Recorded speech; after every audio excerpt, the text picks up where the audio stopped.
Hey everybody, it's Peach over at Quirky Peach. Welcome to the channel.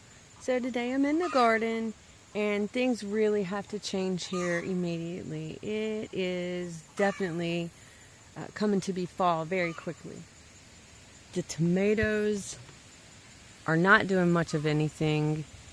I mean, there's some green tomatoes, but they're not turning now. The peppers, oh, it's getting really struggly for the peppers. It's getting very cold in the evenings, especially for peppers. And yeah, some of them are not doing good. They're just perishing. And then some of them are changing colors, which, I mean, that's cool, I suppose. They're very young though. Oh, the poor jalapenos. God, check this out. They just turned black. They just turn black in that cold, and then they'll start to turn red. But those things are way too small. They are nowhere near mature at all.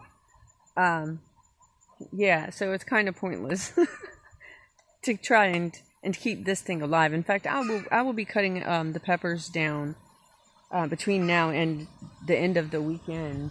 But the tomatoes, like I said, it's time. We're in an absolute transition on our weather. And look at this sad but cute little tomato. Never in a million years will this thing come to fruition. It's not going to happen. So I'm going to give the garden a haircut, I suppose you could say. And it's going to look very different. But it's time for a new season to begin. It really is. So, doing this, which again is sad. It really is. It makes everything look so empty. And see, like that big old tomato right there, I'm going to leave that for the time being. I don't know what's going to happen with it, but I don't know. It could end up being a fried green tomato. So I have top dress compost, or use compost and kind of, I've top dressed the garden with the compost from the chickens. And this part right here, I really enjoy this part. I feel almost like it's a cheat or some sort of hack, whatever that crap really means. I think I'm using that word right. I think. Okay, so just for instance, I've also top dressed with compost the potted things with which I don't have anything living in it anymore. So now this is really, really what I think is great about pine straw. You know, in addition to the fact that it is free and it will not acidify any of your soil. See, now it acts like a reverse coffee filter. So it holds that compost down so that it doesn't get washed away and it doesn't get splashed up, but it lets all of the rain or, watering get down into the soil. So it's going to actually allow that compost to be watered in. And I mean, I think that's amazing. I think that's a wonderful little cheat hack, whatever one wants to call it, shortcut. It's pretty stinking awesome in my opinion. I love that.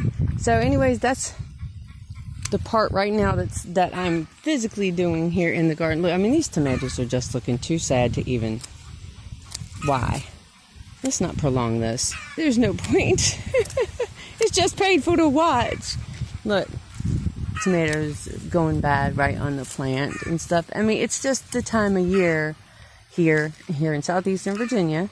And we're in grow zone 8B.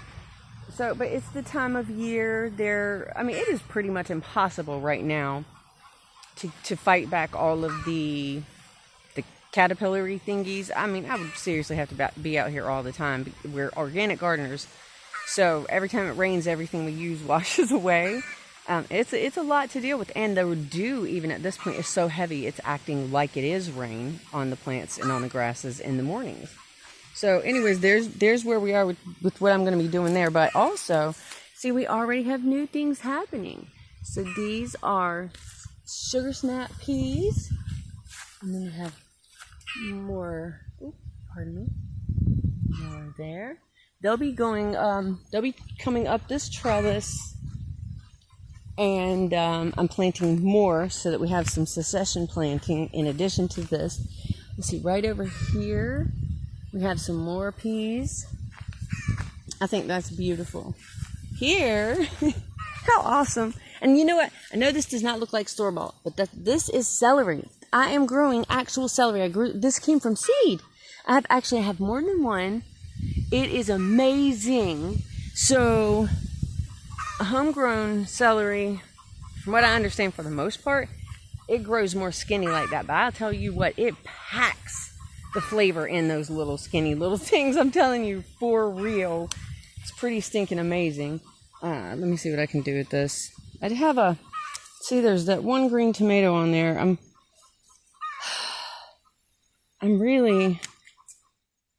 kind of mixed up on what to do. I feel like it's just not, I'm just going to drop it. And that's actually what I'm doing with all of this stuff. Unless it's diseased, it's not diseased. I mean, some of it looks funky, but that's not disease. It's just aging and dying back.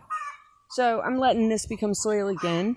And that is part of the composting system that we have in place here. Pretty excited about this. We have some onions coming up also over here. And we are growing the heck out of some seeds here, you guys. No joke. We have lemon, basil, lime basil, sweet Italian basil, some Genovese basil, some stuff like that. Holy basil. And they're all, here's some of the holy basil right here, going to flower. So we are definitely growing seed. Super, super excited about that. And certainly not least, but the last thing that I want to point out to you is my big boy okra. Yeah. So big boy, I don't know. He's really tall. He's very tall. That's probably 15 at least minimum feet tall. And I ain't gonna lie to you, y'all. Nobody can get up there, even on a ladder. And I could bend it. I understand that. But this is what I'm doing. I'm growing seeds. This okra plant was so incredible and impressive. I need his children to grow here in the future. Absolutely. Just gotta have this thing. It's so beautiful and it's been amazing. Just okra for breakfast. That's what's up. It really is. All right, I'm gonna jump off here. Sorry, this went a little long. Thank you so much for hanging out with me. I hope you come back again. It was nice to see you. Have a great day.